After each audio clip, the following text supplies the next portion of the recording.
మరి హరీష్ గారు కాదు మీరు క్వశ్చన్ వినిపించలేదు. ఒక 5 నిమిషాలు సైలెన్స్ ప్లీజ్. హరీష్ క్వశ్చన్ అడగండి మళ్ళీ సార్. హరీష్ గారు ప్లీజ్ యాక్చువల్గా మీ అందరితో పాటు క్వశ్చన్ ఆన్సర్ చేద్దాం అనుకుంటున్నా. మీరు అలా అరిస్తే ఇంకా యూజ్ లేదు ప్లీజ్. హరీష్ గారు మీ గురువు పూరి గారు కూడా వన్ ఆఫ్ ది గురువు ఆర్జీవి గారితో పాటు. సో ఆయన సినిమా రిలీజ్ అవుతుంది, శిష్యుడు గురు సినిమా కూడా రిలీజ్ అవుతుంది. సో గురు శిష్యుల పోటీయా సార్?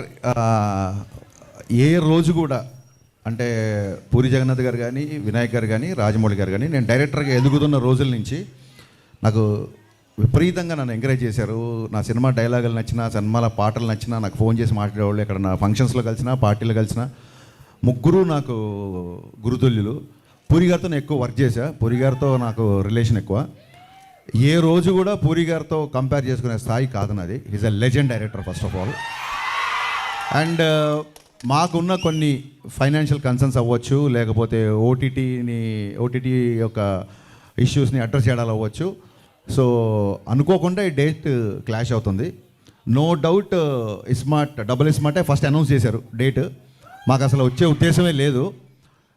మమ్మల్ని ఫస్ట్ నుంచి చెవిలో జోరీగలాగా ఆగస్టు 15th రండి అని చెప్పింది మైత్రి డిస్ట్రిబ్యూటర్స్ అధినేత శశి. ఈ విషయం ప్రెస్కి తెలియాలి. అది చాలా మంచి డేటు, అప్పుడు వస్తే బాగుంటుంది, మీరు రండి అన్నారు. మాకు నిజంగా వీఆర్ నాట్ ప్రిపేర్డ్ యాక్చువల్లీ. మేము కొంచెం రిలాక్స్గానే వద్దాం అనుకున్నాము. కానీ పుష్ప పోస్ట్పోన్ అవ్వచ్చు, మిగతా కండిషన్స్ ఇండస్ట్రీలో అందరికీ తెలుసు. సో తప్పనిసరి పరిస్థితులలో మేము రావాల్సి వస్తుంది. నేను పూరి గారితో చాలా సంవత్సరాల నుంచి నాకు రిలేషన్ ఉంది, సాన్నిధ్యం ఉంది.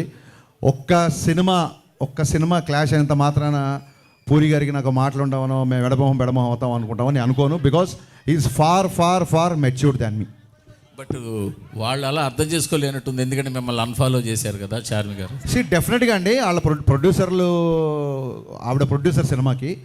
సో ప్రొడ్యూసర్కి డెఫినెట్గా నేను ముందుగా డేట్ అనౌన్స్ చేస్తే ఇంకో సినిమా వచ్చినప్పుడు వాళ్ళ ప్లేస్లో నాకు ఉంటే నాకు కొంచెం ఇరిటేషన్గానే ఉంటుంది. సో నేను చార్మి గారిని తప్పు పట్టను. అండ్ సోషల్ మీడియా అనేది ఎవరి ఇష్టం, వాళ్ళది ఎవరు కావాలంటే వాళ్ళు ఫాలో అవ్వచ్చు, ఎవరు కావాలంటే అన్ఫాలో అవ్వచ్చు. అండ్ అన్ఫాలో అయినట్టు కూడా నేను కన్ఫర్మ్ చూసుకోలేదు, ఎందుకంటే నాకు ఎవరో మీమ్ పంపించారు. చాలా మీమ్స్ వస్తుంటాయి. ఐ డోంట్ టేక్ ఇట్ అంత సీరియస్గా తీసుకోను. అండ్ అందరికీ అంటే ఇంకో ముఖ్యమైన విషయం చెప్పాల్సింది ఏంటంటే, రామ్తో నేను సినిమా చేయబోతున్నా. జవాన్ అండ్ కృష్ణమ్మ ప్రొడ్యూసర్, కొమ్మలపాటి కృష్ణ ప్రొడ్యూసర్గా రామ్ గారితో నా సినిమా ఉంది. సో నేను సినిమా చేసే హీరోతో కావాలని చెప్పి ఏం క్లాష్ కానీ వెళ్ళట్లేదు. ఇదేంటంటే అన్అవాయిడబుల్ సిచ్యువేషన్స్. సో మాకు తప్పట్లేదు. దీన్ని మనస్ఫూర్తిగా అందరూ అర్థం చేసుకుంటారు అనుకుంటున్నా. At the same time double smart, mister Bachchan 2 blockbuster అవ్వాలని మనస్ఫూర్తిగా కోరుకుంటున్నాను.